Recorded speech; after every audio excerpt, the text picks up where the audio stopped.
సంతోషంగా అందరూ కూడా దేవుని స్తోత్రం చెల్లించండి. ఇంకా బిగ్గరగా చెప్పాలి. నిద్ర వస్తున్నాను దేవుని స్తోత్రం చెల్లించండి. అందరూ కూడా దేవుడు ఇచ్చిన ఈ ఘనమైన ఈ అవకాశాన్ని బట్టి దేవునికి మొట్టమొదటిగా నా కృతజ్ఞతాస్తుతులు తెలియజేస్తున్నాను. మరి ఈరోజు నేను రావడానికి ముఖ్య కారకులు డాక్టర్ సురేష్ గారికి, వారి కుటుంబానికి నా ప్రత్యేకమైన వందనాలు. అదేవిధంగా తండ్రి సమానం విశ్వాసరావు అయ్య గారికి, అదేవిధంగా అమ్మగారికి, ఇప్పుడు వచ్చిన ప్రతి ఒక్కరికి, మరి నా స్మరణ ఉన్న తనదైన దైవజనులందరికీ కూడా నా ప్రత్యేకమైన వందనాలు. దేవుని స్తోత్రం. హల్లెలూయా, హల్లెలూయా. అన్నింటికంటే ప్రాముఖ్యమైనది దేవుని యొక్క మాట. దేవుని వాక్యం లేనప్పుడు మనం దేవుని గౌరవించాలి. ఎవరు మాట్లాడకూడదు, ఎవరు అటు ఇటు తిరగకూడదు. ఇది దేవుడు నివసించే స్థలం కనుక, దేవుడు మనతో మాట్లాడే సమయం కనుక, దేవుడు ఏం మాట్లాడతాడని చెప్పి అందరూ కూడా ఎదురు చూడాలి. దేవుని స్తోత్రం. ఆ రోజు ఇజ్రాయేలు ప్రజలందరినీ కూడా దేవుడు ఐగుప్తు దేశం నుంచి కనాను వైపు నడిపిస్తున్న సమయంలో ఆ పరిస్థితుల్లో ప్రతిరోజు కూడా మన్నా పడేది ఆకాశం పైనుంచి. అద్భుతం ఏంటంటే ఆ మన్నా పడినప్పుడు ఎవరి వయస్సుకు తగ్గట్టు, లేకపోతే ఎవరి కడుపుకు తగ్గట్టు వారు ఆహారాలు తీసుకునేవారు. మన్నా ఒకటే, కానీ ఎవరి స్తోమత తగ్గట్టు వారి ఆహారాన్ని తీసుకునేవారు. దేవుని యొక్క వాక్యం ఎంత గొప్పదంటే, ఏ వాక్యం మాట్లాడినా, దేవుడికి నిలబడి ఎవరి ద్వారా మాట్లాడినా, ఇక్కడ కూర్చున్న చిన్నపిల్లల దగ్గర నుంచి వృద్ధుల వరకు దేవుడు మాట్లాడతాడు. మన పని ఏంటంటే దేవుడు ఏదైతే మనతో మాట్లాడాలనుకున్నాడో ఆ మాట పట్టుకుని ఇంటికి వెళ్ళిపోవాలి. చెప్పండి, దేవుడు మనతో ఏదైతే మాట్లాడాలనుకున్నాడో ఆ మాట పట్టుకుని ఇంటికి వెళ్ళి దేవుడి పాదాల దగ్గర మనం దేవుడి దగ్గర పోజాడాలి. దేవుడి స్తోత్రం. అలా చేసినట్లయితే దేవుడు మన జీవితాల్లో అద్భుతమైన కార్యాలు దేవుడు చేస్తాడు. మన దేవుడు క్రమమైన దేవుడు. చెప్పాలి కూడా ఎవరు మన దేవుడు ఎవరు చెప్పండి? క్రమమైన వాడే. సో మనం కూడా దేవుడి సన్నిధిలో ఎలా ఉండాలి? చాలా క్రమంగా దేవుడు ఏం మాట్లాడతాడని మనం ఎదురు చూస్తూ దేవుడి కొరకు కనిపెట్టాలి. దేవుడి స్తోత్రం. మరి ఈరోజు ఇక్కడికి నేను రావడం దేవుని యొక్క చిత్తంలో ఒక భాగం. దేవుని ప్రణాళిక లేకుండా ఏది కూడా ఈ భూమి మీద జరగదు. మనుషుల తలంపులు వేరు, దేవుని యొక్క తలంపులు వేరు. దేవుడు అద్భుతాలు చేసే దేవుడే. ఈ రాత్రికి అవసరంలో దేవుడు నా జీవితంలో అద్భుతమైన కార్యం చేస్తాడు అన్నవారు రెండు చేతులు పైకి దేవుని స్తోత్రం ఇచ్చండి. మనకు ఒక చేతులు ఇచ్చారు, రెండు చేతులు ఇచ్చిన రెండు చేతులు పైకి దేవుని స్తోత్రం ఇచ్చండి. హల్లెలూయా. నా దగ్గర ఒక చిరవబాటు ఉంది. మా సంఘంలో కూడా ఎవరైనా మాట్లాడినా, ఎవరైనా నిద్రపోయినా పేర్లు పెట్టి పిలిచేస్తాను. అలా చిరవబాటు నా దగ్గర ఉంది. అందుకే జాగ్రత్తగా దేవుని యొక్క వాక్యాన్ని మనం విందాం. దేవుని స్తోత్రం. హల్లెలూయా. మరి కూడికల కుటుంబ ఆశీర్వాద కూడికలని నామకరణం చేయబడింది. దేవుని స్తోత్రం. హల్లెలూయా. దేవుడు ఈ భూమి మీద పుట్టిన ప్రతి ఒక్కరిని ఆశీర్వదించాలని దేవుని యొక్క తలం. మన దేవుడు ఆశీర్వదించే దేవుడు. దేవుడు పతనం అయిపోవాలని దేవుడు అన్నడు కోరుకోడు. పతనం అయిపోతున్నామంటే కారణం దాంట్లో మందే కారణం. ఒకటి దేవుడి నుంచి దూరం అయిపోవడం, దేవుడికి వ్యతిరేకంగా జీవించడం, దేవుడి మాట వినకపోవడం, ఇవన్నీ కూడా చాలా విషయాల్లో ప్రతి దాంట్లో కూడా మనమే కారణం. దేవుని స్తోత్రం. హల్లెలూయా. ఈరోజు ఒక వ్యక్తి కొరకు నేను మాట్లాడాలనుకుంటున్నాను. ఆ వ్యక్తి తన జీవితంలో ఒక ఫెయిల్యూర్గా ముందుకు వచ్చాడు. జీవితంలో చాలా విషయాల్లో ఫెయిల్ అయిపోయాడు. తన సొంత వారే అతన్ని బయటికి తీశాడు. చాలా అవమానాలు పొందుకున్నాడు, చాలా కన్నీరు విడిచాడు, చాలా బాధలు పడ్డాడు. అటువంటి వ్యక్తిని దేవుడు ఎంత చక్కగా లేపాడో, ఆ వ్యక్తి తన కుటుంబాన్ని ఎంత చక్కగా కట్టుకున్నాడో, ఆ వ్యక్తిలో ఉన్న క్వాలిటీస్ ఏంటో ఈరోజు మనం ధ్యానం చేయబోతున్నాం. కుటుంబంగా జీవిస్తున్న మీరు మీ కుటుంబ వ్యవస్థలో ఆ క్వాలిటీస్ కనుక మీలో కలిగి ఉన్నట్లయితే, ఆ క్వాలిటీస్ కనుక ప్రతి ఒక్కరిలో, కుటుంబంలో ఉన్న ప్రతి ఒక్కరిలో కనుక మీరు అలవర్చుకోగలిగినట్లయితే, దేవుడు మీ కుటుంబాన్ని ఉన్నతమైన స్థితిలో దేవుడు పెడతాడు. అందరూ ఆమేన్ చెప్పండి. నమ్మిన వాళ్ళు మాత్రం ఆమేన్ చెప్పండి. ఒకసారి చూద్దాం. న్యాయాధిపతుల గ్రంథము 11వ అధ్యాయము, న్యాయాధిపతుల గ్రంథము 11వ అధ్యాయము మొదటి 2-3 వచనాలు. న్యాయాధిపతుల గ్రంథము 11వ అధ్యాయము మొదటి 2-3 వచనాలు. గిలాదు వాడైన యొఫ్తా పరాక్రమము గల బలాఢ్యుడు, అతడు వేశ్య కుమారుడు. గిలాదు యొఫ్తాను కనెను. గిలాదు భార్య అతనికి కుమారులను కనగా వారు పెద్దవారే యొఫ్తాతో, నీవు అన్య స్త్రీకి పుట్టిన వాడవు గనుక నీవు మన తండ్రి ఇంట నీకు స్వాస్యము లేదనేది. యొఫ్తా తన సహోదరులందరి యొద్ద నుండి పారిపోయి తోబు దేశమున నివసింపగా అల్లరి జనము యొఫ్తా యొద్దకు వచ్చి అతనితో కూడా సంచరించుచుండెను. దేవుని స్తోత్రం, హల్లెలూయా. 13 మంది న్యాయాధిపతులలో యొఫ్తా 9వ వాడు. యొఫ్తా అనే మాటకు అర్థం ఏంటంటే ఆయన తెరుచును. చెప్పండి అందరూ కూడా. ఈ రోజున మనం ధ్యానం చేసుకోబోతున్న వ్యక్తి పేరు యొఫ్తా. చెప్పండి అందరూ కూడా. మీ పక్కవాడితో చెప్పండి, యొఫ్తా. అతను ఒక న్యాయాధిపతి. యొఫ్తా అనే మాటకు అర్థం ఏంటంటే చెప్పండి, ఆయన తెరచును అని అర్థం. దేవుని స్తోత్రం. చెప్పండి, ఏంటి అర్థం ఏంటి చెప్పండి, ఆయన తెరచును. యొఫ్తా యొక్క బ్యాక్గ్రౌండ్ చూసినట్లయితే గిలాదుకు పుట్టినవాడు యొఫ్తా. యొఫ్తా యొక్క తల్లి ఒక వేశ్య. చెప్పండి అందరూ కూడా, ఎవరమ్మా? ఒక వేశ్య. ఒక వేశ్యకు పుట్టినవాడు. తండ్రి ఒక్కడే, తల్లులు ఇద్దరు. యొఫ్తా ఒక వేశ్యకు పుట్టాడు. తర్వాత వేరే స్త్రీకి చాలా మంది పిల్లలు పుట్టారు. ఎప్పుడైతే పిల్లలు పుట్టారో ఆ మిగిలిన పిల్లలందరూ కూడా, లేకపోతే ఆ సభకు తల్లి ఏమన్నదో తెలుసా, నువ్వు అన్య స్త్రీకి పుట్టినవాడు, ఒక వేశ్య కడుపున పుట్టినవాడు, అందుకే నీకు తండ్రి ఆస్తిలో నీకు భాగము లేదు, నువ్వు మా మధ్య నుంచి వెళ్ళిపో, ఇక్కడి నుంచి నువ్వు వెళ్ళిపో దూరంగా అని చెప్పి తన కుటుంబస్తులందరూ కూడా అతనికి వ్యతిరేకంగా మారిపోయారు. ఈ రోజు ఈ వాక్యం వింటున్న ప్రియ సహోదరి సహోదరుడా, నీ కుటుంబ వ్యవస్థలో కానివ్వండి, నీ గ్రామంలో కానివ్వండి, నువ్వు పనిచేస్తున్న స్థలంలో కానివ్వండి, కొన్ని సందర్భాల్లో మనం ఎంతగానో అటాచ్ అయిపోతూ ఉంటాం. కొన్ని సందర్భాల్లో మన కుటుంబాల్లో మన తల్లిదండ్రులకో, లేకపోతే అక్క చెల్లెలకో, అన్నదమ్ములకో, లేకపోతే భార్యకో, లేకపోతే కుటుంబస్తులందరికీ మనం చాలా దగ్గర అయిపోతూ ఉంటాం. నేను ఒక విషయం చెప్పిన, ఈ రోజుల్లో ప్రేమలన్నీ కూడా పై ప్రేమలే. ఒక చిన్న సెంటు తక్కువ వచ్చిందనుకో, చెప్పండి, ఒక చిన్న సెంటు భూమి తక్కువ వచ్చిందనుకో, అన్న లేదు, తమ్ముడు లేదు, అక్క లేదు, చెల్లి లేదు. యొఫ్తా అనే వ్యక్తి ఒక వేశ్య కుమారుడికి పుట్టాడు. అయినా సరే తన కుటుంబంలో ఉన్న తన వేరే తల్లికి పుట్టిన పిల్లలందరినీ కూడా సొంత అన్నదమ్ములా చూసుకున్నాడు. అరే వీళ్ళందరూ కూడా సొంత వాళ్ళు, సవతి అయినా సరే నా సొంత తల్లి అనుకున్నాడు. ఎంతగానో ప్రేమించాడు. తను నివసిస్తున్న ప్రాంతంలో ఎంతగానో అందరికీ అటాచ్ అయిపోయాడు. నేను ఒక సమయం వచ్చింది, ఆ సమయం వచ్చేసరికి ఆ మిగిలిన పిల్లలందరూ ఎదిగేసరికి వాళ్ళందరూ అన్నారట, నువ్వు అన్య స్త్రీకి పుట్టిన కుమారుడవు. దేవుని స్తోత్రం. తండ్రి ఆస్తిలో నీకు భాగం లేదు, ఇక్కడి నుంచి మమ్మల్ని విడిచిపెట్టి వెళ్ళిపో. యొఫ్తా అంటున్నాడట, అరే సొంత వాళ్ళ చూసుకున్నాను కదా మిమ్మల్ని, మీరు నా సొంతం అనుకున్నాను కదా, మనమందరం ఒకటే రక్తం కదా అని ఎంత ప్రతిభాలన. డబ్బు విషయం వచ్చేసరికి ఏమని చెప్పారో తెలుసా, ఈ దేశాన్ని విడిచిపెట్టి వెళ్ళిపోమన్నారట. ఎంత దారుణమైన పరిస్థితి చూడండి. ఆ రోజున ఈ వాక్యం ధ్యానిస్తున్న నాకు అనిపించింది, ఏదైనా గొడవ జరిగితే ఎక్కడ పెడతారు చెప్పండి, ఊర్లో పెడతారు, పెద్దల దగ్గర పెడతారు. బహుశా ఆ ఊరి పెద్దలు కూడా ఆ రోజులకు న్యాయం చేయలేదు.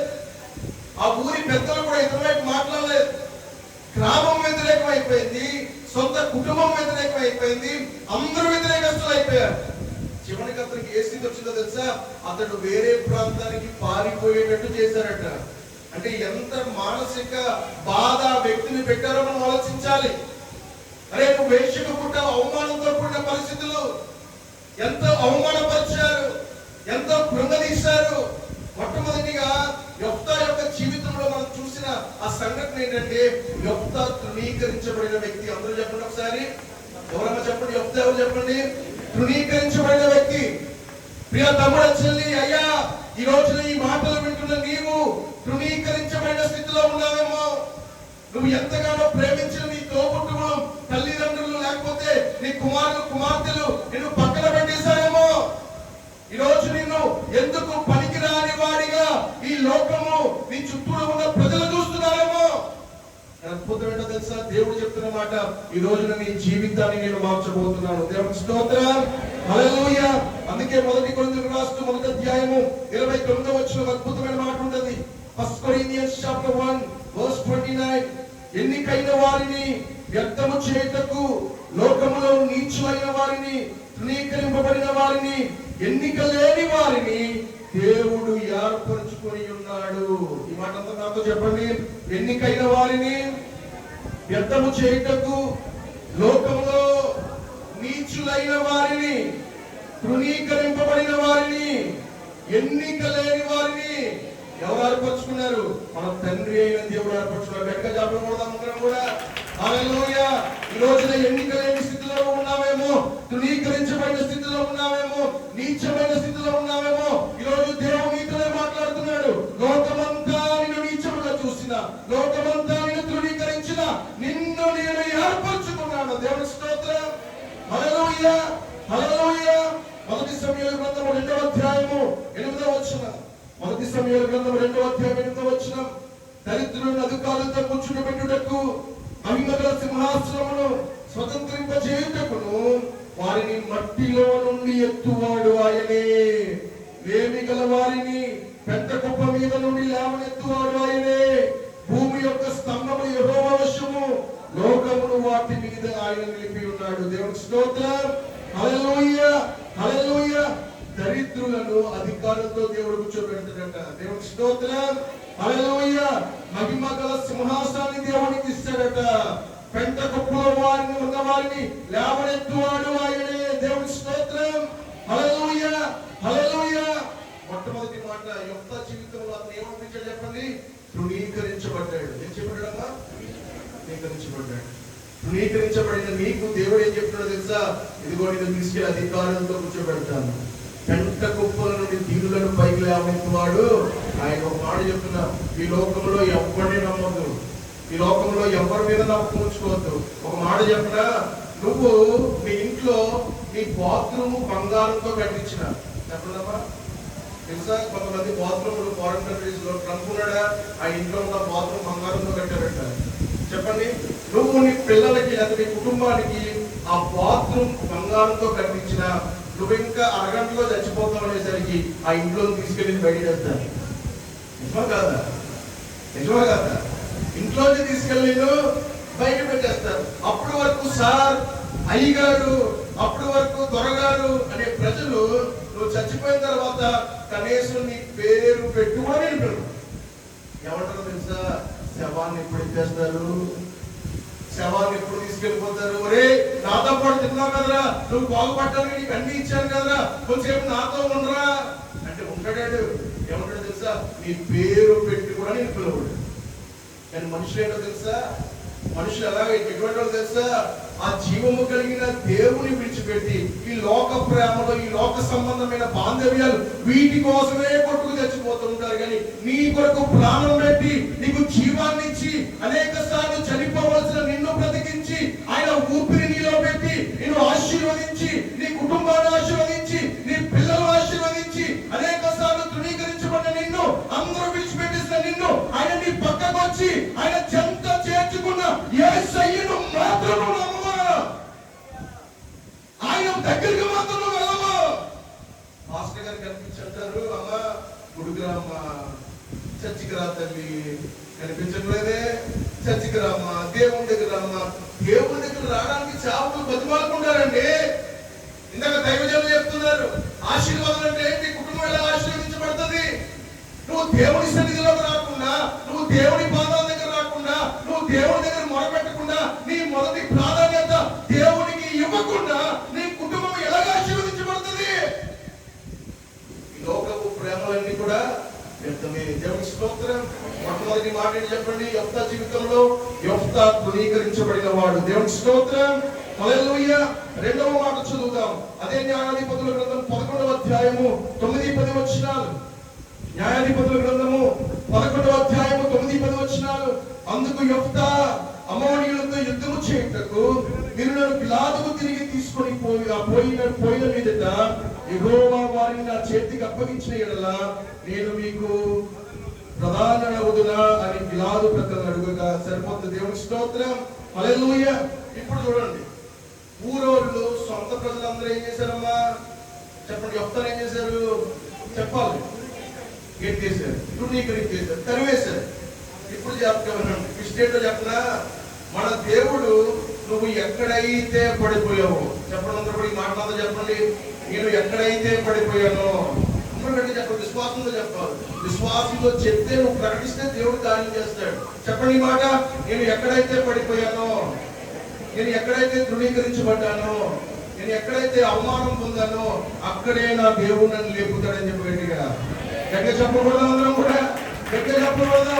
నువ్వు ఎక్కడ ధృవీకరించబడ్డావో, ఎక్కడ అవమానపరచబడ్డావో, ఎక్కడ సిగ్గుపడ్డావో అదే స్థలములో నీ దేవుడు నిన్ను పైకి లేపి ఆశీర్వాదంగా దేవుడు కూర్చోబెడతాడు. దేవుడి స్తోత్రం. హల్లెలూయా. ఊరోళ్ళు సంపదలందరూ తరివేశారు కదా. ఇప్పుడు ఏమైందో తెలుసా, గిలాదులో శత్రువులు వచ్చి పడ్డారట. ఎవరు వచ్చి పడ్డారమ్మా? ఎవరు వచ్చి పడ్డారు? శత్రువులు వచ్చి పడ్డారు. ఆ ఊరి మీద శత్రువులు వచ్చి పడినప్పుడు ఆ శత్రువులతో పోరాడే యోధుడు ఒక్కడూ లేడు. ఎవడు పోరాడలేకపోతున్నాడు, ఎవడు ముందుకెళ్ళి యుద్ధం చేయలేకపోతున్నారు. ఆ గిలాదు ప్రజలందరూ పెద్దలందరూ కూడా అనుకున్నారట, ఒరే మన మీదకి శత్రువులు వస్తున్నారు, మనలో మగోడు ఎవరు లేరురా, బలాచుడు ఎవరు లేరురా, శత్రువుతో పోరాడేవాడు ఎవరు లేరురా, ఎవరు మనం రక్షిస్తారు. లోపల ఒకడు అన్నాడట, సార్ ఒక మాట అంటాను మీ అందరికీ నచ్చదేమో, ఒక ఆయన ఉన్నాడు, ఆయన పేరు చెప్తే మరి మీకు నచ్చదేమో అంటే, ఎవరైనా చెప్పు పేరు అంటాడట. యెఫ్తా ఉన్నాడు, యెఫ్తా పరాక్రమవంతుడు, యెఫ్తా బలాచుడు. నిజమే కదా, యెఫ్తా చాలా బలం కలిగినాడు కదా. కానీ మనం అందరూ యెఫ్తాను తరివేశామే, మనం అందరూ కూడా యెఫ్తాని ధృవీకరించామే, అవమానపరిచామే, ఒక వేశ్య కుమారుడిని ఎగతాళి చేశామే. యెఫ్తా మన తరపున పోరాడతాడంటారా? సార్ మనకి ఇక దిక్కు లేదు, వెళ్తే ఆయనే మనల్ని రక్షించాలి. ఒకసారి వెళ్దాం, ట్రై చేద్దాం, ఏముందిలే. పాపం పెద్దోళ్ళందరినీ ఇక్కడ చూద్దారు, అనుకో పెద్దోళ్ళందరూ ఉన్నారు, పెద్దోళ్ళు అయితే గౌరవిస్తారేమని చెప్పి వయసులో బాగా పెద్దోళ్ళందరినీ తీసుకెళ్లారట. తీసుకెళ్లి యెఫ్తా తప్పు అయిపోయింది అయ్యా, నీ మనసులో ఏమీ పెట్టుకోవద్దు, ఊరి నుంచి గెంటేశాం, నిన్ను అవమానపరిచాం, నిన్ను ధృవీకరించావయ్యా, నిన్ను చాలా మానసికంగా బాధ పెట్టాం, తప్పు అయిపోయింది బాబు, మనం క్షమించు, నీతో మాకు పని ఉంది. శత్రువులు వచ్చి పడిపోయారు, మా తరపున పోరాడేవారు ఎవరు లేరు, పరాక్రమవంతులు ఎవరు లేరు, యెఫ్తా నువ్వు ఒక్కడవే దిక్కు మాకు. యెఫ్తా ఎవరిని చూపిస్తున్నాడో తెలుసా, ఎవరిని చూపిస్తున్నాడో తెలుసా? అయ్యా నువ్వు గొప్పడు అయ్యా ప్రభువా, దేవుడికి స్తోత్రం. హల్లెలూయా. అయ్యా ఎవరైతే అవమానపరిచారో, ఎవరైతే చీను వేశారో వాళ్ళని నా దగ్గర తీసుకొచ్చావా, వారికి నన్ను దిక్కుగా చేసావా అయ్యా. అందుకే మనుషులను నమ్ముకున్నట్టు కంటే చెప్పాలి, మనుషులను నమ్ముకున్నట్టు కంటే, నీ పక్క వారి వ్యక్తిని చెప్పు, మనుషులను నమ్ముకున్నట్టు కంటే ఎవరిని ఆశ్రయించారట? యెహోవాను ఆశ్రయించాలట. దేవునికి స్తోత్రం. హల్లెలూయా. పెద్దలందరూ వచ్చారన్న, యెఫ్తా నువ్వే మాకు దిక్కు అయ్యా, నువ్వే మాకు దిక్కు అంటే యెఫ్తా అక్కడ అంటున్న మాట ఏంటో తెలుసా? యెఫ్తా ఒక అద్భుతమైన మాట్లాడిన మాట అర్థం చేసుకోవడం, యెహోవా వారిని నా చేతికి అప్పగించిన ఎడల. రెండవ మాట, యెఫ్తా విశ్వాస వీరుడు. చెప్పండి అందరూ కూడా చెప్పండి, కుటుంబంలో ఏముండాలి? విశ్వాసం ఉండాలి. దేవుడి స్తోత్రం. యెఫ్తా ఎటువంటి వాడు? విశ్వాసం. అదే ప్లేస్ లో నువ్వు నేను కనుక ఉన్నామనుకో ఏం చేస్తావు తెలుసా? రే ఏమనుకుంటాను, అసలు ఒకప్పుడు ఎక్కిరించారు కదా నన్ను, ఒకప్పుడు నన్ను దూషించారు కదా, నా అవసరం వచ్చిందిరా మీకు, రండి మీ సంగతి ఏంటో చెప్తానంటాము. కానీ యెఫ్తా అంటున్న మాట ఏంటో తెలుసా? యెఫ్తా తన సొంత బలం మీద ఆధారపడలేదు. వాస్తవానికి యెఫ్తా చాలా పరాక్రమవంతుడు, చాలా బలాచుడు. యెఫ్తా తన సొంత బలాన్ని నమ్ముకోవట్లేదు.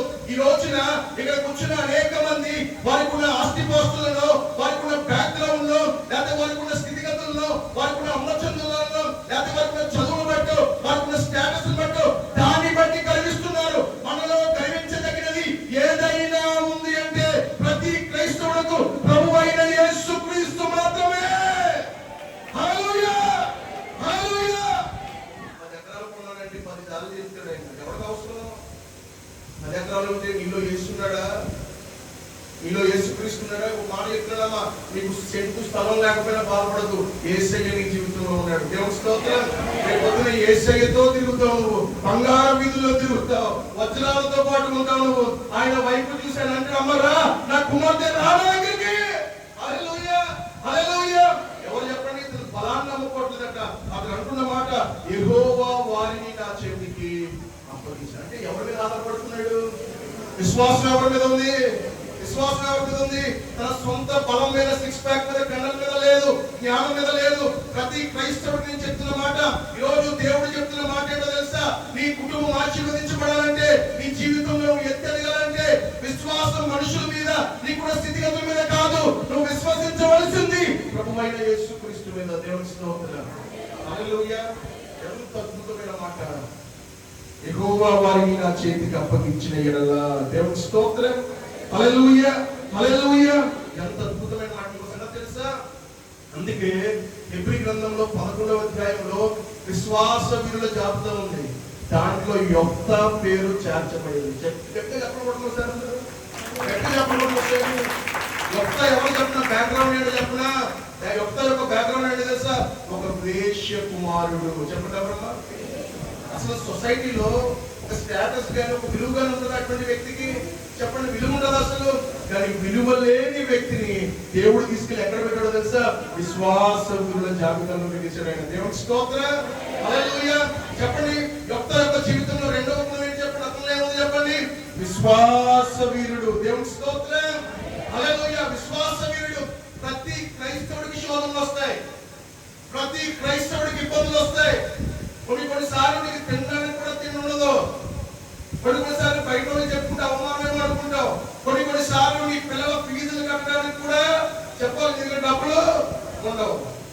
ఇంకో మాట చెప్పిన, దేవుని మీద విశ్వాసం ఉంచితే దేవుడు నీ అవసరాలన్నీ కూడా నీ కాళ్ళ దగ్గరికి వచ్చి తీసుకొచ్చి పెడతాడు. దేవుడు అందులో మాత్రం రెండు చేతులు పైకి దేవుడు ఏముండాలి మనలో?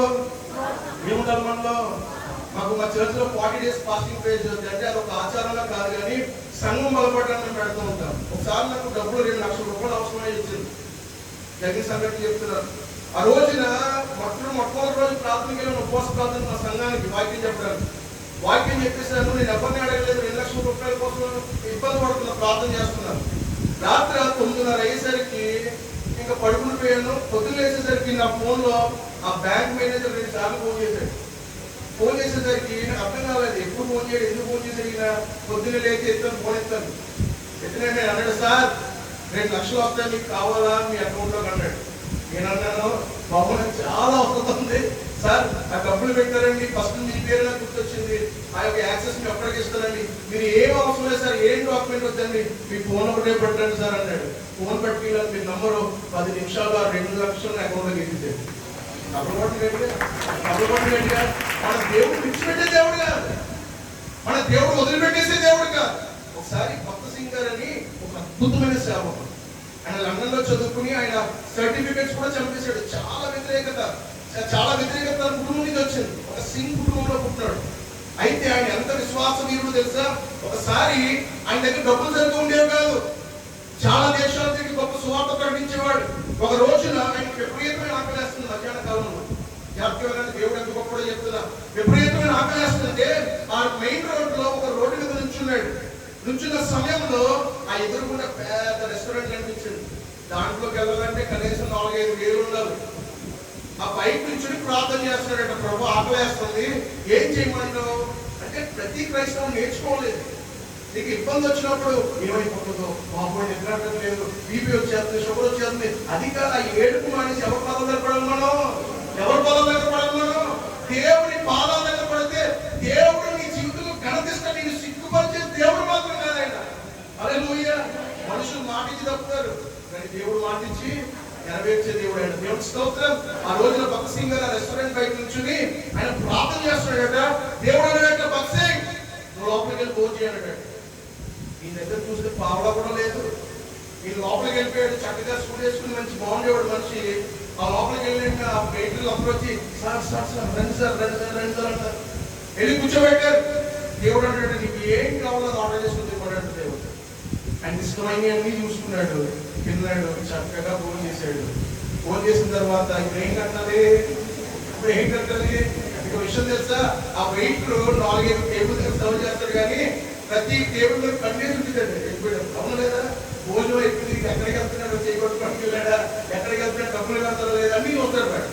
అయితే ఆ భక్త సింగ్ గారు దేవుడు అన్నట్టు వెళ్ళి చేయగలుగుతున్నా అన్నాడు.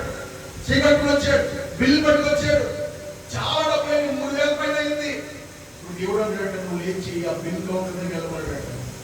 నేను అర్థం కావట్లేదు ప్రభా, ₹1 కూడా లేదు ప్రభా, ఎలా వెళ్ళమంటావు నువ్వు బిల్ కౌంటర్ దగ్గర? దేవుడు అన్నాడు, నువ్వు వెళ్ళి విశ్వాసం అంటే మాట చెప్తున్నావు, నీ హృదయం దేవుని హృదయం ఒకటైపోయినాయి అనుకో, దేవుడు నీతో మాట్లాడతాడు. దేవుని స్తోత్రం. నువ్వు ఏం చేయాలో మార్గాలన్నీ కూడా దేవుడికి సూచనిస్తాడు. ఇక్కడ చాలా మంది ఎవరు వస్తున్నారు, నీ జీవితంలో నువ్వు ఏం చదవాలో, ఏ ఉద్యోగం చేయాలో నీకు ఏం అర్థం కాదు. కానీ నువ్వు దేవునితో ఒకటైపోతే, దేవునితో మైమత్వం అయిపోతే, దేవుడు ఏం చేస్తాడో తెలుసా? నీ త్రోవలన్నీ కూడా దేవుడు సరళం చేస్తాడు. నువ్వు ఏ రూట్లో వెళ్ళాలో దేవుడు నీకు చెప్తాడు. ఆయన దేవుని స్తోత్రం.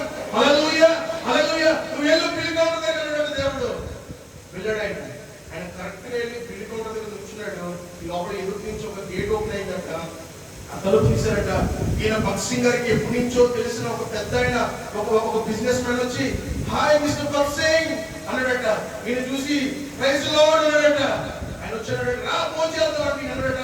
ఆల్రెడీ నా భోజనం అయిపోయింది, ఇలా బిల్ చేతితో పట్టుకున్నాడట. ఆ వ్యక్తి వెంటనే చేతిలోంచి బిల్లు లాక్కుని, నువ్వు దైవజనుడవు, నీ బిల్లు నేను కడతాను వెళ్ళిపోమన్నాడట. దేవుడికి స్తోత్రం. హల్లెలూయా, హల్లెలూయా. నిన్ను పస్తున పెట్టే దేవుడు నా దేవుడు కాదు. హల్లెలూయా, హల్లెలూయా. ఒక మాట చెప్పనా, ఆకాశ పక్షులే చెప్పండి ఆకలితో ఏ రోజున ఉండవు. దేవుని స్తోత్రం. ఏ పని చేయవు కానీ దేవుడు వాటికి అన్ని సమకూర్చిన దేవుడు అన్నాడు, మీరు వాటికంటే శ్రేష్ఠులు అంటున్నాడు దేవుడు. దేవుని స్తోత్రం. చెప్పండి, మొట్టమొదటి మాట ఏం చెప్పండి, తృణీకరించబడిన యొక్తా. రెండో మాట ఏం చెప్పండి, విశ్వాస వీరుడు. నీ కుటుంబంలో ఏం కావాలి, అద్భుతాలు జరగాలంటే విశ్వాసం కావాలి. యొక్తా తన సొంత బలం మీద ఆధారపడలేదు. యొక్తా మాట, యెహోవా వారిని నా చేతికి అప్పగించిన యెడల, అంటే ఎవరు అప్పగించాలి శత్రువుల చేతికి? దేవుడే. దేవుని స్తోత్రం. జయాన్నిచ్చేవాడు దేవుడే. దేవుని స్తోత్రం. మూడవ మాట చదువుతాం. మూడవ మాట న్యాయాధిపతుల గ్రంథము 11వ అధ్యాయము 11వ వచనము. అదే 11వ అధ్యాయము 11వ వచనము. కాబట్టి యొక్తా గిలాదు పెద్దలతో పోయినప్పుడు జనులు తమకు ప్రధానుగాను అధిపతిగాను వాడిని నియమించుకుని, అప్పుడు యొక్తా మిస్పాలో యెహోవా సన్నిధిని తన సంగతి అంతయు వినిపించెను. దేవుని స్తోత్రం. హల్లెలూయా.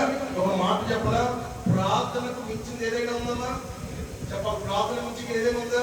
ఒక మాట చెప్పనా, నీ పోరాటానికి బలం ఇవ్వగలిగింది ప్రార్థన మాత్రమే. దేవుని స్తోత్రం. నీ పోరాటానికి బలం ఇవ్వగలిగింది ఏం చెప్పండి? ప్రార్థన మాత్రమే. ఆ రోజున చూడండి, యొక్తాను తీసుకెళ్ళిపోయారు. యొక్తాను ఏం చేశారో తెలుసా? గిలాదును తీసుకెళ్లి అతను ఏం చేశారట? ప్రధానిగా చేశారట, అధిపతిగా చేశారట. అయ్యా యొక్తా, నువ్వే మా అధిపతివి, నువ్వే మా ప్రధానివి, నువ్వే మా నాయకుడివి. కానీ యొక్తా చూసారా, ఆ ప్రజలు తీసుకెళ్లి అతనికి ఆ మంచి పదవులు ఇచ్చినప్పుడు యొక్తా బాగా ఉబ్బుపోయి బాగా బాబైపోలేదు. యొక్తా చేస్తున్న పనిలో తెలుసా? అప్పుడు యొక్తా మిస్పాలో యెహోవా సన్నిధిని తన సంగతి అంతయు వినిపించెను. దేవుని స్తోత్రం. ఏం చేస్తున్నాడు చెప్పండి? ఇతను వెళ్ళి చెప్పాలి, ఏం చేస్తున్నాడు చెప్పాలి. పెద్దతో యాగం చదివి ఏం మాట్లాడలేదు. ఎక్కడికి వెళ్ళాడట చెప్పండి? మూడో మాట, ప్రార్థనాపరుడు యొక్తా. చెప్పండి అందరూ కూడా, ఎవరు చెప్పండి? యొక్తా ప్రార్థనాపరుడు. మొట్టమొదటిది తృణీకరించబడిన వాడు, రెండవది విశ్వాస వీరుడు, మూడవది చెప్పండి ఏం చెప్పండి? ప్రార్థనాపరుడు. కుటుంబంలో ఏముండాలి చెప్పాలి? ఏముండాలి? విశ్వాసం ఉండాలి. తర్వాత ప్రార్థన జీవితం కలగాలి. అటువంటి యొక్తా ఒక అధిపతి అయిపోయాడు, ఒక అధికారి అయిపోయాడు. అతను ఏం చేస్తున్నాడు తెలుసా? మిస్పాలో యెహోవా సన్నిధికి వచ్చి అతని సంగతి అంతయు రాయబడిందా, కొంచెం రాయబడిందా? చెప్పాలి, ఏమన్నా అక్కడ రాయబడింది కూడా అంటే లోపల ఉన్న బాధ, లోపల ఉన్న దుఃఖం, లోపల ఉన్న మనసులో ఉన్నదంతా కూడా ఎవరితో చెప్పేసుకున్నాడు? చెప్పాలి, ఎవరితో చెప్పేసుకున్నాడు? నువ్వెవరితో చెప్పుకుంటావు నీ మనసులో ఉన్నదంతా? కూర్చోబెట్టి ఓ అక్కో ఇలా జరిగింది, ఓ చెల్లో ఇలా జరిగింది. ఆగరు, అసలు ఆగరు. పక్క వచ్చి పోలీసులు పెట్టమన్నా సరే నీ టాపిక్ కాదు. ఎవరండి టాపిక్? అది నీ బాధ వెళ్ళి ఆలోచనతో చెప్పుకుంటావు. వాళ్ళు ఏం చేస్తారో తెలుసా? ఊర్లో ఉన్న వాళ్ళందరికీ హ్యాపీ పంటే అందరికీ చేసుకుంటారు. ఎవరితో చెప్పుకోవాలి మన బాధలు? చెప్పాలి, ఎవరితో చెప్పుకోవాలి? చెప్పాలి. మిస్పాలోకి వెళ్ళి ఏం చేసినట్ట చెప్పాలి? యెహోవా సన్నిధిని తన సంగతి అంతయు. నువ్వు కూడా ఏం చేయాలో తెలుసా? నీ కష్టం వచ్చినప్పుడు నీ కుటుంబంలో విశ్వాసంతో పాటు నీ హృదయంలో ఉన్న బాధ అంతా కూడా ఎవరితో చెప్పేసుకోవాలి? నువ్వు దేవుడితో చెప్పేసుకోవాలి. చాలా మంది దేవుడి సన్నిధికి రావడానికి ఆ పని ఈ పని నెగ్లెక్ట్ చేస్తూ ఉంటారు. అది కరెక్ట్ కాదు. ఎవరైతే దేవునికి మొదటి ప్రాధాన్యత ఇస్తారో, ఫస్ట్ ఇంపార్టెన్స్ ఇస్తారో, దేవుడు కూడా వారికి మొదటి ప్రాధాన్యత దేవుడు ఇస్తాడు. ఎలా ఉన్నదో తెలుసా? ప్రతి ఆదివారం, ప్రతి శుక్రవారం మీకు ఉపవాస ప్రార్థన ఎప్పుడైతే స్త్రీల పుడిగా, యవనస్తుల పుడిగా, సందేశం ఏదైనా ఎలా ఉన్నదో తెలుసా? దేవుడి సన్నిధికి ఎప్పుడెప్పుడు వెళ్ళిపోదామా, నా హృదయంలో ఉన్నదంతా ఎప్పుడు చెప్పేసుకుందామా? ఎందుకంటే మన కష్టాలు, మన బాధలన్నీ తీర్చగలిగింది ఎవరు చెప్పండి? దేవుడు మాత్రమే. దేవుడి స్తోత్రం. ప్రార్థనకు మించినది ఏది కూడా మాట చెప్పనా? నువ్వు ఇక్కడ ఇండియాలో ఉండి ప్రార్థన చేస్తున్నావు అనుకో, ఆ ప్రార్థన దుబాయ్లో పనిచేస్తుంది. చెప్పండి, చెప్పండి. ఇక్కడ తండ్రి గారు దేవుడి సన్నిధిలో మోకరించి బిడ్డల కోసం కన్నీరు కాచి ప్రార్థన చేస్తున్నారు కదా, ఆ ప్రార్థన దుబాయ్లో ఉన్న కుమారులందరికి ఎలా అవుతుందో తెలుసా? ఒక కవచముగా దేవుడు మార్చేస్తాడు. దేవుడి స్తోత్రం. హల్లెలూయా. అది అగ్నితో మంటతో ఉండదు. శత్రువు రాలేడు దగ్గరికి, శత్రువు ముట్టుకోలేడు. మాట చెప్పిన పిల్లల్ని పెంచే సీను నీకు నాకు లేదు. ఒక నిమిషం చాలు పిల్లడు మాయమైపోవడానికి, ఒక నిమిషం చాలు కూడా కింద పడిపోవడానికి, ఒక నిమిషం చాలు బండి రావడానికి. కాపుదల ఇచ్చేది ఎవరో తెలుసా? నువ్వు నేను కాదు. కాపుదల ఇచ్చేది ఎవరు చెప్పండి? ఆ కాపుదల కంచె ఎలా పడుతుంది చెప్పాలి. ఎలా చేసుకోవాలి మనం? ప్రార్థన కంచె వేయాలి. దేవుడి స్తోత్రం. హల్లెలూయా. ఒక జరిగిన సంఘటన చెప్తాను. ఎప్పుడు చెప్తాను తెలుసా? మధ్య జరిగిన సంఘటనలో మీ అందరికీ జరిగిన సంఘటనలో స్టోరీలు అంటే బాగా ఇష్టం. అది చెప్తే కొంచెం వాక్యం లోపలికి వస్తుందని చెప్తున్నాను నేను. దేవుడి స్తోత్రం. హల్లెలూయా. అమెరికా దేశం నుంచి ఒక మిషనరీ ఆఫ్రికా వెళ్ళాడు. నేను ఆఫ్రికా దేశంలో చాలా సంవత్సరాలు పనిచేశాను. ఆఫ్రికాలో కూడా చెప్పిన మన భారతదేశాన్ని ఒక 40 సంవత్సరాలు వెనక్కి తీసుకెళ్ళిపోండి. ఈ సంవత్సరాలు ఒక ఏమైనా ఉన్నాయా? రోడ్లు ఎలా ఉండేవి చెప్పండి, ఎలా ఉండదు? అలా ఉండదన్నమాట. ఇప్పుడు అర్థమైపోయింది కదా మీకు? ఆ ప్రాంతానికి మిషనరీగా వెళ్ళాడు. ఆయనకి ప్రతి నెల 1వ తారీఖున అమెరికా నుంచి డబ్బులు పంపించేవారు బ్యాంక్. ఆయన ఏం చేసేవాడంటే 2వ తారీఖున ఆయన ఎక్కడో చివరిలో ఒక చిన్న కుగ్రామంలో ఉండేవాడు. ఆయన ప్రతి నెల 2వ తారీఖున ప్రయాణం చేసి పట్టణానికి వెళ్ళేవాడు.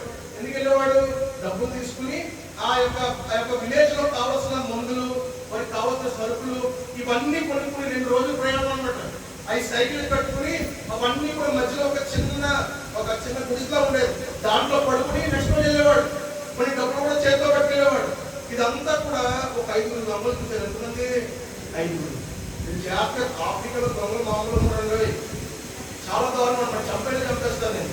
చిన్న చైన్ కోసం కూడా పీకోసేస్తారు. అంత దారుణంగా ఉంటారు.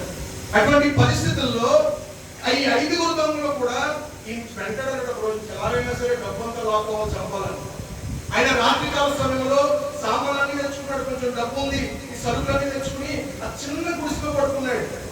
ఇది అద్భుతమైన తెలుసా? ఈ దొంగలు 5 కూడా వెళ్ళారట చంపడానికి. 5 వెళ్ళేసరికి జాగ్రత్తగా ఉండండి.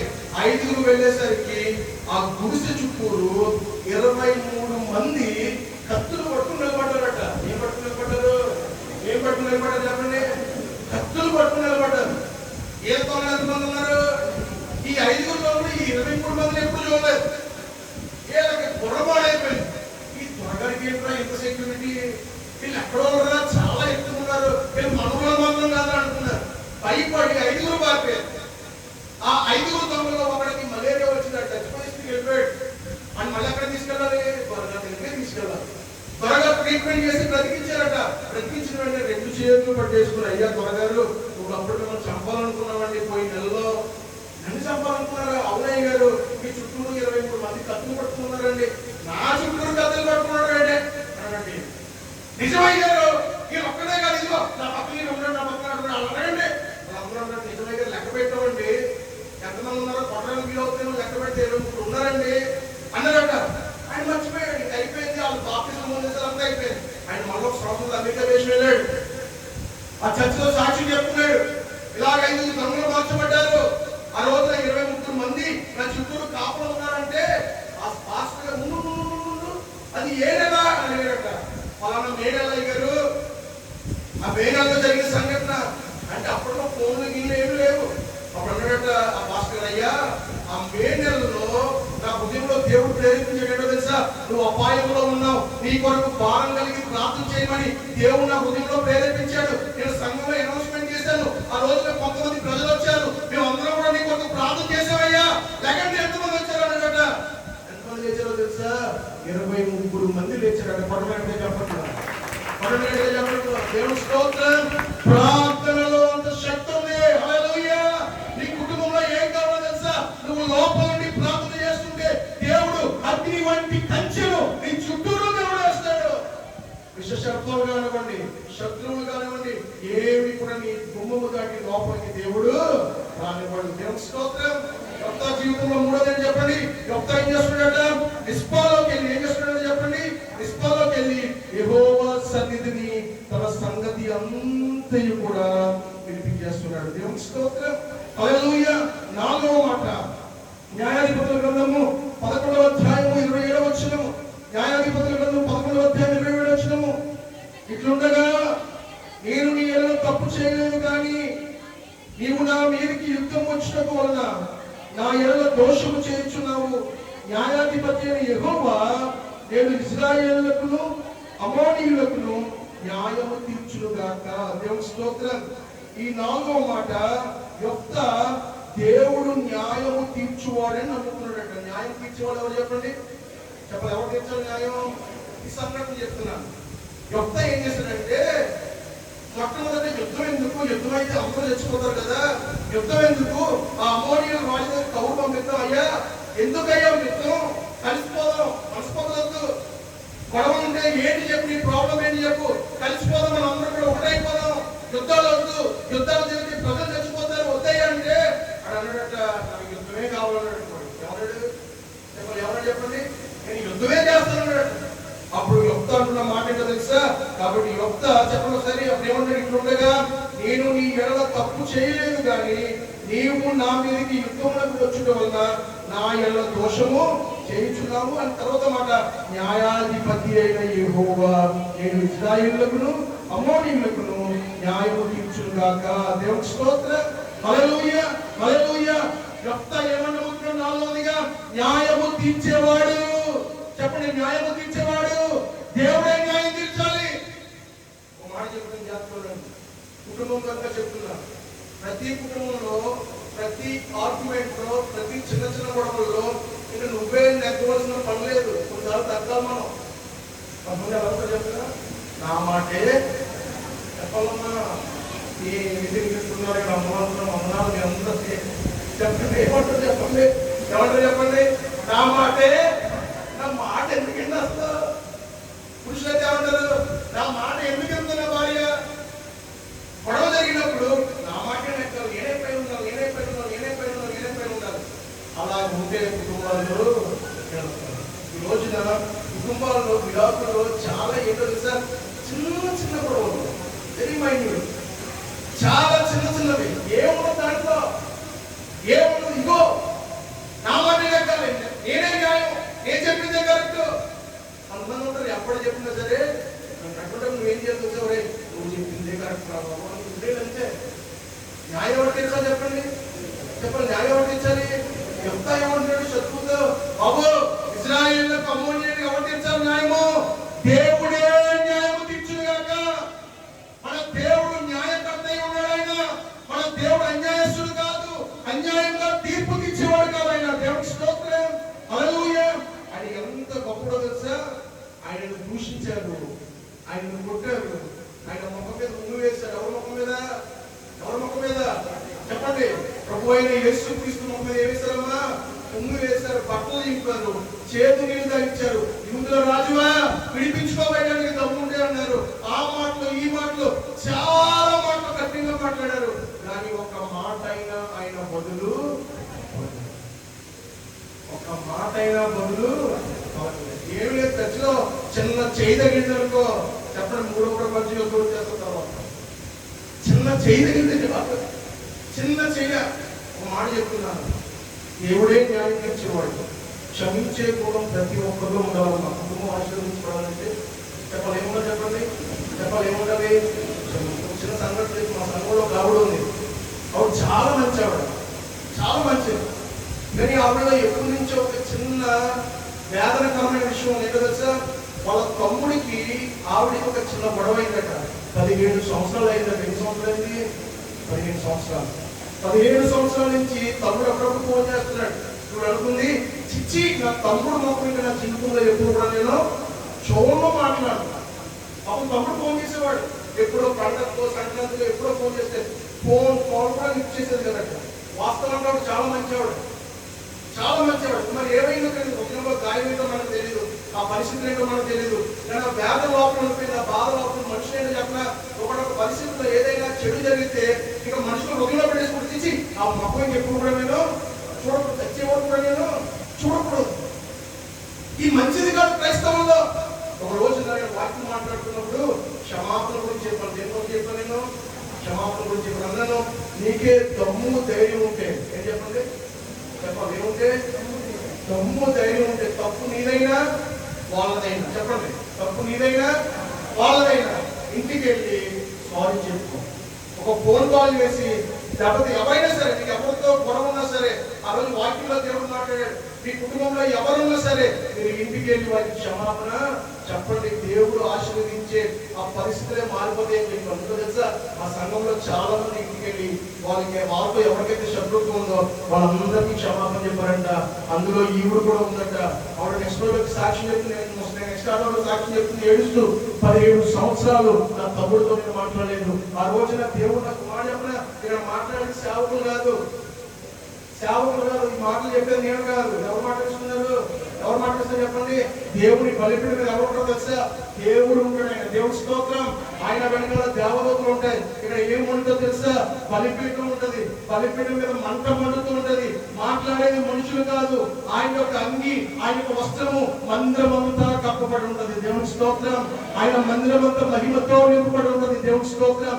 ఈ మాటలు వింటున్న ప్రియా తమ్ముడా చెల్లి, ఇన్ని రోజులు నువ్వు ఆశీర్వదించుకోవడానికి కారణము ఎవరికైనా శత్రుత్వం ఉండి వారితో నువ్వు కలవలేకపోతున్నావేమో, క్షమాపణ చెప్పలేకపోతున్నావేమో. ఈ రోజున ఈ మాట దేవుడు నాతో ఎందుకు చెప్పిస్తున్నాడో తెలియదు. ఈ రాత్రి కాల సమయంలోనే నువ్వు ఇంటికి వెళ్ళి తప్పు నీదైనా వారిదైనా క్షమాపణ చెప్పు. దేవుడిని ఆశీర్వదించబోతున్నాడు. దేవుడి స్తోత్రం. హల్లెలూయా. క్షమాపణ చెప్పొచ్చి అంతే న్యాయం తీస్తారు చెప్పండి. క్షమాపణ చెప్తే అలా మునిగిపోవాలన్నమాట. నేను తప్పు రాదే కదా, అయినా సరే క్షమాపణ చెప్తున్నారు. ఈ ప్రేమ ఎక్కడరా? నీ ప్రేమను చూపించే క్రీస్తు ప్రేమ వారి బ్రతుకులను మార్చును గాక. ఆమె చెప్పండి అందరూ కూడా గట్టిగా. ఆమె చెప్పండి అందరూ కూడా. నాలో మాట యెఫ్తా ఏమని నమ్ముతున్నాడు చెప్పండి. న్యాయం తీర్చేది ఎవరు చెప్పండి? దేవుడే న్యాయము తీర్చేను. దేవుడి స్తోత్రం. 5వ మాట చెప్తున్నాను. 5వ మాట తొందరగా సమయం లేదు కనుక తొందరగా ముగిస్తాను. అదే న్యాయాధిపతుల గ్రంథము 11వ అధ్యాయము 29వ వచనము. న్యాయాధిపతుల గ్రంథము 11వ అధ్యాయం 29వ వచనము. యెహోవా ఆత్మ యెఫ్తా మీదకి రాగా సరిపోతుంది. దేవుడి స్తోత్రం. హల్లెలూయా. ఎవరి ఆత్మ వచ్చిందట? ఎవరి ఆత్మ వచ్చింది? యెహోవా ఆత్మ. ఎవరైనా ఒక వేశ్య కుమారుడు. దేవుడి స్తోత్రం. హల్లెలూయా.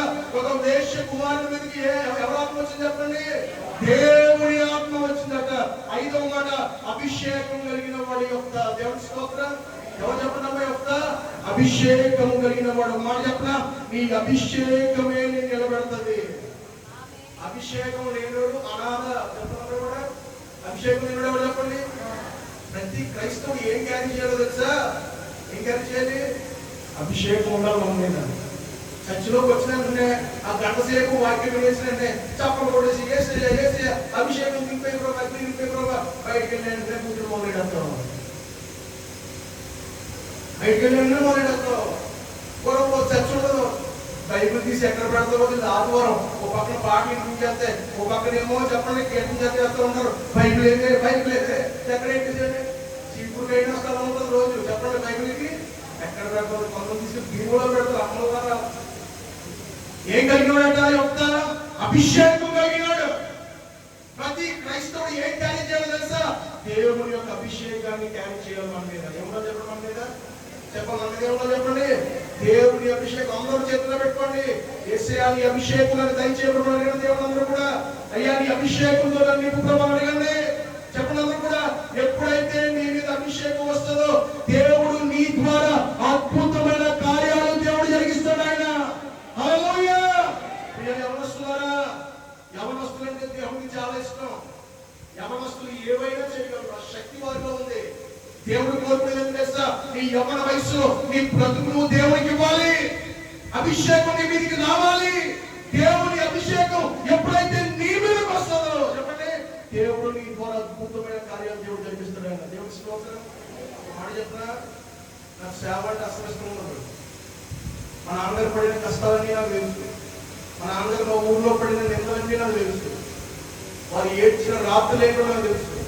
వారు పొందిన అవమానాలు ఏంటో తెలుసు. నేను మొట్టమొదటిగా అనుకున్న సేవ ఏమైనా ఉంటే మా తమ్ముడు చేస్తాడు. సేవకి మనకి సెట్ అవ్వదు. చక్కగా ఇంజనీరింగ్ చదువుకున్నాను. ఇంజనీరింగ్ చదువుకున్న తర్వాత దేశాల దగ్గర డబ్బు సంపాదించుకోవాలని అన్ని ప్లాన్ చేసుకున్నాను. ఒక మాట తెలుసా, దేవుడు ప్రణాళికలు వేరే ఇంకో మాట చెప్తున్నాను. నాకు అసలు ఇలా మైక్ పట్టుకుని మాట్లాడటం అంటే రాదు. చెప్పండి, మైక్ పట్టుకుని మాట్లాడటం అంటే నాకు రాదు. ఒక రోజు నేను వైజాగ్ లో చదువుతున్నప్పుడు ఆ పాస్టర్ గారు వాళ్ళ తల్లి, అమ్మ నేను ఎలాగా ఆఫ్రికా వెళ్తున్నానంటే ఆవిడకి దేవుడు దర్శనం చూపించాడు. ఏమని? నేను సేవ చేస్తానని, నా సేవ చాలా ఫలభరితంగా ఉంటుందని, అద్భుతమైన సేవకుడుగా దేవుడు చేస్తారని చెప్పి దేవుడు ఆమెకి చూపించాడు. ఆవిడ ఏదో పుస్తకాల దర్శనం వచ్చిందండి. పుస్తకాలు బాబా దేవుడు పుస్తకాలు చూపించాడు, పుస్తకాలు ఉన్నాయి, దేవుడు గొప్ప సేవకుడుగా చేసేస్తున్నామా, నేను ఆఫ్రికా వెళ్తున్నా, నా కోసం ప్రార్థన చేయండి. ఆవిడేమో ప్రార్థన చేసి తెలుసా, ప్రభా నాకేమో సేవకుడు రావాలని చెప్పు. వీడేమో చెప్పండి ఎక్కడో ఆఫ్రికా ఎక్కడికి వెళ్తున్నాడు ప్రభా, వీడు ప్రభా దర్శనం ఏంటో నాకు తెలియదు, ఈ ప్రణాళిక నాకు తెలియదు ప్రభా, ప్రార్థన చేసి అనుకున్నాను. ఎక్కడికి పోయేస్తున్నాను ప్రార్థన చేయబట్టి ఈవిడేంటి ప్రభావ పోవాలనుకున్నాను. మన మాట చెప్పిన దేవుడి ప్రణాళికలు వేరేగా ఉంటాయి. దేవుడి స్తోత్రం, హల్లెలూయా. మైక్ పట్టుకుని మా తమ్ముడైతే చిన్నప్పటి నుంచి డ్యాన్స్ చేసి అందరితో మాట్లాడేస్తాడు. నేనైతే అబద్ధాన్ని మాట్లాడడం చాలా డిజర్వ్గా ఉండేవాడు. చాలా సిగ్గు, మాట్లాడడం రాదు. మోషేకి ఎలాగైతే నత్తి ఉండేదో ఆ టైప్ ఆఫ్ నత్తి ఉండేది, నాకు మాట్లాడడం వచ్చేది కాదు. అంటే అందరిలో మాట్లాడితే కంగారు అయిపోయేవాడు. ఒక రోజు 2012వ సంవత్సరం ఒక రోజు ఆఫ్రికాలో ఒక చర్చ్, నేను వెళ్ళే చర్చ్ 40,000 మంది చర్చ్, చాలా పెద్ద చర్చ్ వాళ్ళు, ఆఫ్రికన్ చర్చ్ అనమాట. వాళ్ళు వడేటర్ బాయ్ అంటారు. మనం చూసినట్లయితే డాన్ బాయ్ లేకపోతే క్రిస్టోన్ వీళ్ళందరి దగ్గర ఒక నల్ల బాయ్ పిల్లలు పాడుతూ ఉంటారు. వాళ్ళు ఆ చర్చ్ వాళ్ళు అనమాట. ఆ చర్చ్లోకి వెళ్ళిన తర్వాత దేవుడు ఒక రోజున వాక్యం ద్వారా దేవుడు నాతో మాట్లాడుతున్నాడు. నేను సేవకు ఫస్ట్ ఇక్కడ కూర్చున్నవాడిని. దేవుడు నాతో సూటిగా మాట్లాడుతున్నాడు. నువ్వు సేవ చేస్తావు. నా సేవకుడు చెప్తూ నా వైపు వేలు చూపిస్తూ సేవ చేస్తావు అంటే నాకు అది ఉద్యోగంలో తప్పకుండా కూర్చున్నాను, అర్థం కాదు.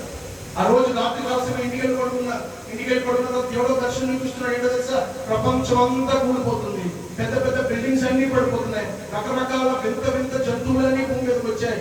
అందరూ వారి యొక్క ప్రాణం వరకు పరిగెట్టి ఏడుస్తున్నారు. నేను కూడా వారి మధ్యలో ఉన్నాను. నా ప్రాణం చచ్చిపోతానన్న విషయం అర్థమైపోయింది, నా జీవితం అయిపోయిందనే విషయం అర్థమైపోయింది. పరిగెట్టి ఏడుస్తున్నాను. ఇంకా నాకు అర్థమైపోయింది, ఇంకా నా వల్ల అవ్వదు, నేను తప్పించుకోలేను అనుకున్న సమయంలో ఒక బిగ్గరగా క్యాపిటేషన్ ఏంటో తెలుసా, యేసయ్యా నన్ను రక్షించువా. చెప్పండి ఏమేసాను? యేసయ్యా నన్ను రక్షించువా. మాట తెలుసా, ఆ కేక ఎప్పుడైతే వేసానో ఆ సీన్ అంతా మారిపోయింది. మధ్యాకాశంలో ఒక పొడవాటి పెద్ద కుర్చీ ఆకాశానికి వేయబడింది, బంగారపు కుర్చీ. నా చుట్టూ కొంతమంది ప్రజలు ఉన్నారు. ఆయన మధ్యాకాశంలోకి దిగొచ్చాడు. ఆయన తెల్లటి అంగి వేసుకున్నాడు, తెల్లటి వస్త్రం వేసుకున్నాడు. ఆయన చాలా ఎత్తుగా ఉన్నాడు, ఆకాశం అంతా ఎత్తుగా ఉన్నాడు. ఆయన ఎప్పుడైతే దిగి రావడం నేను చూసానో, నేను చచ్చిపోతున్నా కింద పరిగెడుతున్నాను కదా, ఆ మధ్యాకాశంలోకి వెళ్ళి పరిగెట్టుకుని ఆయన గట్టిగా హత్తుకున్నాడు. వెళ్ళాను. ఆయన చెప్పిన మాట తెలుసా, నీ పాపమును క్షమిస్తున్నాను, నా సేవ చేయమన్నాడు ఆయన. దేవుని స్తోత్రం, హల్లెలూయా. నీ పాపమును క్షమిస్తున్నాను, నీ సేవ చేయమన్నాడు ఆయన. ఆఫ్రికా నుంచి అమెరికా వెళ్ళిపోవాలనుకున్నాను, అమెరికా వెళ్ళి తిరిగి వచ్చేసాను. దేవుడి ప్రణాళిక ఆ రోజు ఏంటో తెలుసా, మాట్లాడటం రాని నన్ను దేవుడు తన యొక్క అభిషేకంతో నింపాడు. ఇలా చర్చిలో ఆ వయసులో, చిన్న వయసులో 17 సంవత్సరాల క్రితం ఆ చిన్న వయసులో నేను మాట్లాడుతుంటే వాక్యం మధ్యలోనే మొత్తం పెద్దలు చిన్నలు వాక్యం మధ్యలోనే అందరూ గొల్లుని ఎవరు ప్రార్థించేవారు. దేవుడి స్తోత్రం, హల్లెలూయా. అభిషేకించేదేమో చెప్పండి,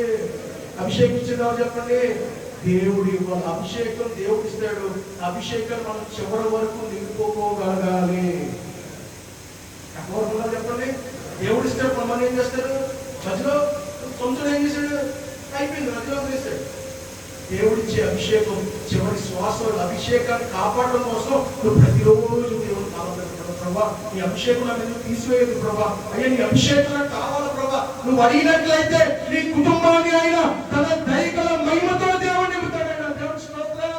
యొక్క మీద ఏమొచ్చిందట, దేవుని అభిషేకం వచ్చినప్పుడు ఏం చేశారు తెలుసా, అభిషేకం ఉన్న వాళ్ళు, దేవుని యొక్క శక్తి కలిగిన వాళ్ళు ఎప్పుడు వెనకడిగేయరు. చెప్పండి, వెనకడిగేస్తారా? ఎప్పుడు సేవకులు గొడవైన సేవకులు చాలా మంది ఉన్నారు. ఒక విషయం తెలుసా, వాళ్ళు ఎలా చక్కగా అవుతున్నారు. ప్రతిరోజు వారి జీవితంలో పోరాటాలే, ప్రతిరోజు వారి జీవితంలో అవమానాలే. ఏ రోజు కూడా వారు వెనక్కి అడుగు వేయలేదు. ప్రతిరోజు విశ్వాసంతో దేవుడిచ్చిన అభిషేకంతో దేవుడు వారిని ముందుకే నడిపిస్తున్నాడు ఆయన. దేవుడి స్తోత్రం. అనేక మందిని దేవుడి వైపు తిప్పగలుగుతున్నారు ఆయన. ప్రియ విశ్వాసి, ఈ మాట వింటున్న నువ్వు ముందుకు సాగాలంటే, నీ కుటుంబం ఆశీర్వదించాలంటే, నీ కుటుంబం మీద కావాల్సింది అది హాల్లో ఉండవలసింది టీవీ కాదు. ఏముండాలి ఏముండాలి ఏముండాలి ఒకసారి పాస్టర్ గారు పిలిచారు వాక్యాన్ని. ఒక ఆయన చెప్తుంటే విన్నాను. ఆయన పాటలు 6 గంటలు మొదలెట్టేశాడు. 8:30 అయిపోయింది, ఒక్కడో రాలేదట. 30 మంది చదువుతున్నా కూర్చున్నారంట. 8:30 దాటిందంటమ్మా, చచ్చి మొత్తం నిండిపోయినాడు. ఈ సేవకు అర్థం కాలేదు. అయ్యారు 8:30 అయ్యింది, ఏంటి వీళ్ళు అందరూ ఏమన్నా బస్సు ఎక్కొస్తారా, ప్రత్యేకమైన బస్సు ఏమంటే బస్సు కదా అయ్యారు. 8:30కి సీరియల్ అవుతుంది అయ్యారు. అప్పుడే అందరూ బయటికి మాట ఎప్పుడా బేతేలు మందిరము, బేతేలు ప్రేయర్ సీజన్ రాయబడింది. బేతేలు అనుభవంలో మీరు అందరూ ఉన్న బేతేలు అనుకోండి. ఏంటో చెప్తా, నీ హాల్లో నీ పిల్లలతో, నీ భార్యతో, నీ భర్తతో ప్రతిరోజు టీవీ కట్టి అన్ని కట్టి మోకాలు వేసి నువ్వు ప్రార్థన చేస్తే ఏమవుతుందో చెప్పనా, నీ కుటుంబంలోకి, నీ గృహంలోకి దేవతలు ఎక్కువ తిరిచారట. ఆ పైన ప్రభు అయిన యేసుక్రీస్తు వారు కూర్చుని చూస్తూ ఉంటాడంట ఆయన. దేవుని స్తోత్రం. నువ్వు మాట్లాడే ప్రతి మాట, నీ కుటుంబంలో నువ్వు ప్రార్థన చేసే ప్రతి ఎక్కడికి వెళ్తుందో తెలుసా, దేవతలు బట్టి యెహోవా దేవుడికి చూపిస్తాయంట. దేవుని స్తోత్రం. ఈ అనుభవం కావాలమ్మా కుటుంబంలో. కుటుంబాల్లో ఎంతమంది కుటుంబాల్లో చదువు పెరుగుతున్నారు సార్, నిజంగా దేవుడు చూస్తున్నాడు. ఏమన్నాం ఒకవేళ లేకపోతే దేవుడు మాట్లాడుతున్నాడు. ఈ రోజు నుంచే నీ కుటుంబం అంతటినీ నీ కుటుంబంలో కూర్చోబెట్టి నువ్వు ప్రార్థన చేస్తే నీ కుటుంబాల్లోకి దేవుడు బేతేలు అనుకుంటే చేయను గాక. మాట అద్భుతం చెప్పడా, నువ్వు మోకరించి కుటుంబం అంతా ప్రార్థన చేస్తే దేవతలు నీ ఇంట్లోకి ఎక్కి దిగుతారమ్మా. నీ ప్రార్థనలు, నీ కన్నీరంతా మోసుకెళ్తాయి తండ్రి దగ్గరికి. అటువంటి అనుభవాలు మానేసి ఆ దిగ్గుమాలే సీరియల్లో దాంట్లో ఎవరిని ఎలా చంపాలో, ఎవరిని ఎలా కొట్టాలో, అత్తగారికి ఎలా తల పెట్టాలో, లేకపోతే ఆయన ఎలా చంపాలి, ఈ పరిమాణాలు ఎందుకు? అవేమి మనం రక్షించలేవు. ఏది రక్షించడం చెప్పినా దేవుని యొక్క అభిషేకం కలిగిన వ్యక్తిగా మనం ఉండాలి. దేవుని స్తోత్రం. హల్లెలూయా. అభిషేకం పొందుకున్నాడట, తర్వాత యుద్ధానికి ఏమైపోయాడట, సాగి వెళ్ళిపోయాడట. దేవుని స్తోత్రం. హల్లెలూయా. 5వది చెప్పండి. 5వది ఏం చెప్పాను నేను, అభిషేకం గలవాడు. 6వ మాట, యుద్ధానికి సాగి వెళ్ళాడు. చెప్పండి ఎక్కడికి వెళ్ళాడు? ఇప్పుడు యుద్ధానికి చేశాడు. యుద్ధం చేసిన తర్వాత శత్రువులందరినీ చంపేశాడు. దేవుని స్తోత్రం. హల్లెలూయా. ఎవరు చంపేశాడు చెప్పండి? శత్రువులందరినీ చంపేశాడు. దేవుడు ఏమి ఇచ్చాడు ఇప్పుడు చెప్పండి? దేవుడు ఏమి ఇచ్చాడు? విజయాన్ని. రైతు మాట జ్ఞాపకం అందరూ మనకి చాలా ప్రాముఖ్యమైనది. చివరి మాట చెప్పేసి ముగించేస్తాను నేను. యుద్ధానికి వెళ్ళక ముందు యుక్త దేవునితో ఒక మాట మాట్లాడాడు. ఏదో చెప్పినా, ప్రభా యుద్ధంలో కనుక నాకు జయిస్తే, చెప్పడమ్మా, యుద్ధంలో కనుక నాకు జయిస్తే నేను ఇంటికి వెళ్ళినప్పుడు నా ఎదురుగా ఏదైతే ముందు వస్తుందో అది నీకు ఇచ్చేస్తాను. నేను ఇంటికి వెళ్ళినప్పుడు ఏదైతే మొట్టమొదటిగా ఎదురు వస్తుందో దాన్ని నీకు ఇచ్చేస్తాను. దేవుడు విజయాన్ని ఇచ్చేసాడు. సంతోషంగా డ్రమ్ములు వాయించుకుంటూ, కేకలు వేసుకుంటూ విజయోత్సవం ఇంటికి వెళ్తున్నారు. ముందు ఎవరు వచ్చారు తెలుసా? ఎవరు వచ్చారమ్మా? కూతురు వచ్చింది. కూతురు వచ్చింది. ఎవరితో చెప్పడం ముందు ఎవరితో చెప్పండి. అప్పుడు ఏం చేస్తాడు తెలుసా? చెప్తా ఆమెను చూచి తన బట్టలు చింపుకొని, అయ్యో నా కుమారి, నీవు నన్ను బహుగా కృంగదీసితివి, నీవు నన్ను తలరింప చేయువాడు ఒకటైతివి, నేను యెహోవాకు మాట ఇచ్చి ఉన్నాను గనక వెనక తీయలేను. ఈ మాట అద్భుతం అసలు. ఈ మాట అద్భుతం అసలు. ఎవరైనా తెలుసా? అయ్యో నా కుమారి, నన్ను దుఃఖాక్రాంతిగా చేశావు, అయినా సరే నేను దేవుడికి మాట ఇచ్చాను కనుక నా మాట నేను తీయను. ఎంత అద్భుతమైన తండ్రి అసలు, ఎంత అద్భుతమైన విశ్వాసం అసలు. దానికి తోడు కూతురు ఇంకా కనుగొనాలి. కూతురు ఏమంటుందో తెలుసా? ఆమె నా తండ్రి యెహోవాకు మాట ఇచ్చి విధివా, నీ నోట నుండి బయలుదేరిన మాట చొప్పున నాకు చేయము. అంటే చెప్పబడుతుంది ఒకసారి. ఇటువంటి కూతురు కొడుకు రోజులో ఉన్నారా? మనల్ని చంపేస్తారు. ఎంతంటే దేవుడికి మాట ఇచ్చిన మాట మాత్రం నేను కూడండి. ఒరే ఎందుకు ఇచ్చేసావు తండ్రి, చిచ్చి నీ పట్టు నేరలేదు. ఎవరు తెలుసా? దేవుడికి మాట ఇచ్చావా నాన్న, దేవుడికి మాట ఇచ్చేసావా? నువ్వు బాధపడద్దు, నువ్వు ఏడకో. దేవుడికి ఏ మాట ఇచ్చావో ఆ మాట ప్రకారం చేయమన్నాడు. గట్టిగా చెప్పడం అసలు ఏం చెప్పడం అసలు దోషి చెప్పనా? యొప్తాకి కుమారుడు కూతురు లేరు, ఒక కూతురు మాత్రమే ఉంది. ఒకే ఒక కూతురు తన యొక్క ప్రాణాన్ని ఇచ్చేయమంటే ఎంత భయంకరంగా ఉండదు అసలు. కూతురు అంటుంది, తండ్రి నువ్వు ఎలా మాట ఇచ్చావు అలాగే నువ్వు జరిగించు. దేవుడికి స్తోత్రం. అందుకే బైబిల్లో మాట ఉన్న ప్రసంగి 5:4 నీవు దేవునికి మొక్కుబడి చేసుకునేలా దాన్ని చెల్లించుటకు ఆలస్యము చేయకము.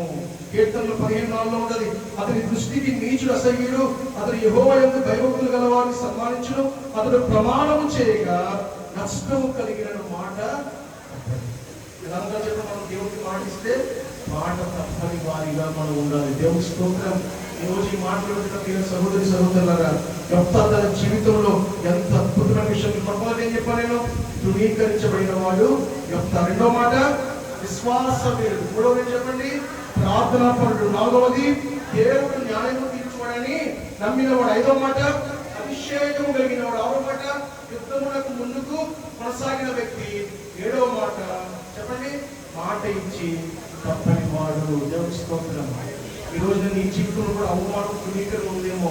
దేవుడి అద్భుతమైన సాక్ష్యంగా దేవుడు నిన్ను చేయబోతున్నాడు. కొద్ది నిమిషాలు ప్రార్థన చేసుకున్నాం. ఒక 2 నిమిషాలు ఏం చేస్తాను నేను. ప్రతి ఒక్కరు తల వంచుకు వస్తాను. ప్రతి ఒక్కరు తల వంచి నీ మాట్లాడుతున్న ప్రియ సహోదరి సహోదరుడా, నువ్వు ఈ రోజున ఏ సిచ్యువేషన్ లో నాకు లేకున్నా నాకు తెలియదు. సమయం లేదు, నేను తొందరగా కూర్చోవలసి వచ్చింది. తొందరగా మీరు అందరూ తల వంచి ఉన్న స్థలంలోనే తల వంచాను. మీరు ఆకాశం అయితే ప్రభువా ఈ రోజు నాతో మాట్లాడు నాయన. ఈ మాటలు నా కొరకే ప్రభువా. నా కుటుంబంలో విశ్వాసం లేదు, నా కుటుంబంలో ప్రార్థన